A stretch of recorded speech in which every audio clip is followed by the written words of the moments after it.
What's going on, guys? MikeO back with another mail day recap. My first outdoor mail day in quite a while. It was a long winter and a really cold, wet, and soggy spring, but we got a fairly nice day here, and I figured I'd do one outdoors. So it's cool to do an outdoor mail day from time to time because you get the natural light and it really helps the cards pop on camera. So figured I would do that for you today. So I have a few things to show off. They are all Phillies pickups, and then I have a little help I'm requesting on, so if anyone can help me with that, that would be awesome. So the first pickup I'm sharing with you is a Topps Now pickup, and it's the Phillie Phanatic, the best mascot in baseball. Now, I'm not a mascot guy, so honestly, I would probably consider moving him for a quality left-handed arm if it meant helping the team win, but the Phillie Phanatic is cool, and they did something to celebrate his 40th anniversary with the Phils, so I picked up a few of them, put one in the binder with my team sets, and we'll see. I'll probably give one to my nephew, and we'll see what happens with the others, but that was a cool card. Picked that one up. You know, Topps Now, pretty cheap if you get a few of them. Here's a pickup from 2018 Tribute. These cards go for nothing, but they're pretty cool in my book. It's Bobby Abreu. Abreu had himself a really good career, played really well with the Phils, made a name for himself with the Phillies, and then played briefly with the Yankees and Angels, but really cool card. And honestly, if you guys are interested in picking up an Abreu, he is super cheap. As in, I've seen plenty of these sell for like 99 cents plus shipping. There's just no market for Abreu. He just goes for like literally nothing. But very cool pickup, and he's a better player than I think most people realized. Here's a pickup from Gypsy Queen. I'm a big fan of these black and white autos. So this is the mini JP Crawford. It's numbered to 50. Crawford's been okay this year. He was actually starting to play really well, and then he got hurt. So he's on the DL right now, but should be back shortly. Anyway, got this one dirt cheap, was watching it. Had no bids until the final moments. Picked it up. I don't remember what it was, but it was probably like $5 total. And to me, it was well worth it because I do like the black and white autos. So it's a nice one for the collection there. Now the next two are really cool. They're way better than those. The first one is awesome, but I have a lot of this guy's autographs now. The other one is a tribute auto that I've been trying to pick up for over a year now. So here's a Roy Halladay autograph. This is from 2013 Bowman. It was inserted into the 2017 Topps Archive Signature Series. Roy Halladay auto, numbered 1/1. Beautiful looking card. This is actually the gold parallel from Bowman.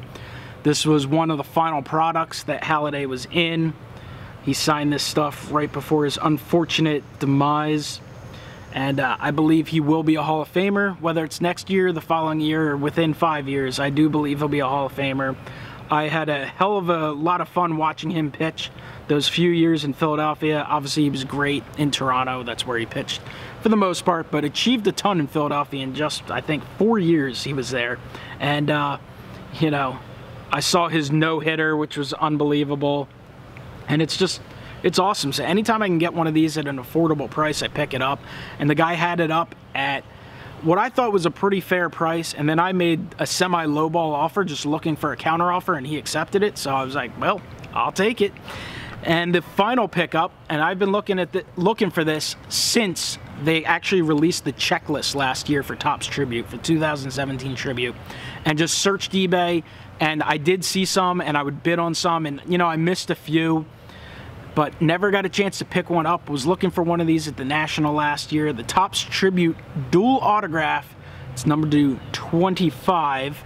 They do have a couple versions numbered a little lower, but it is Randy Johnson and John Kruk. That is freaking awesome.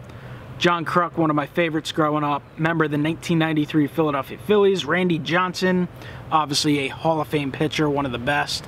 And this celebrates the moment from the 1993 All-Star Game, which I vividly remember watching. Always used to watch the All-Star Game as a family. Oftentimes we'd be down the shore or on a family trip.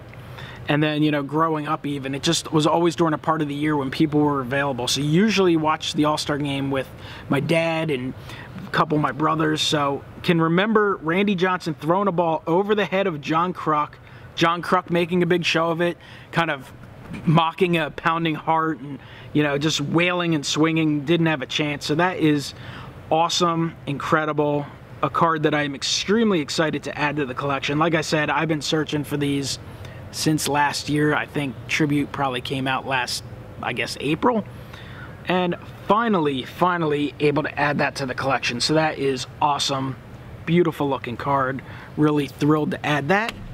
So those are my pickups. That's what I have. So now the part that I ask for some help. Guys, most of you, or many of you who follow the channel know I've been working for actually a couple years now on a project trying to put together the Ultimate Phillies Topps team set.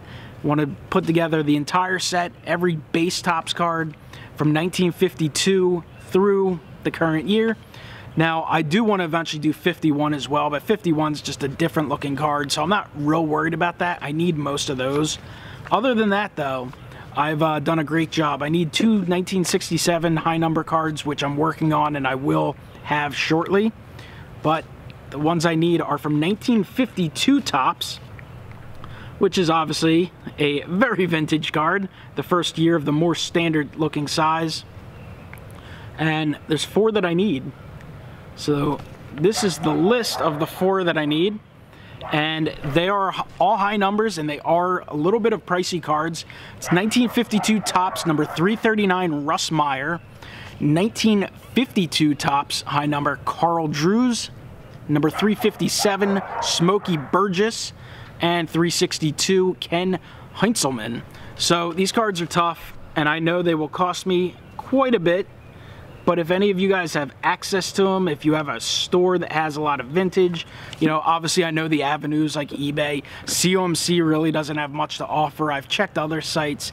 Dean's Cards has all of these available, but that's a really pricey site, honestly, in my opinion, because I don't really care about condition. Now, I don't want to say I don't care at all. Centering's the thing that I care the most about. I could care less if the edges and the corners are very rounded, but I just want these for the binder to try and complete this set. So I just figured I'd throw it out there. If you guys, like I said, know somewhere to take a look, another avenue to explore. Obviously, I'm trying to get the best price that I can possibly get on these cards. And, you know, I expect to pay a little bit for them, but I just want to do the best I can. So that's what I'm asking for. So I appreciate you guys watching. Comment below, let me know what you think of the pickups. If you have any ideas of where I can pick these cards up. Like I said, condition's not a big deal. I don't even care if it's a bit miscut out of, you know, I don't want one that's been taped completely together, but I'm definitely willing to take one in off condition. So appreciate you guys watching as always. Hit the like button, subscribe, and I'll talk to you guys next time. Have a great one.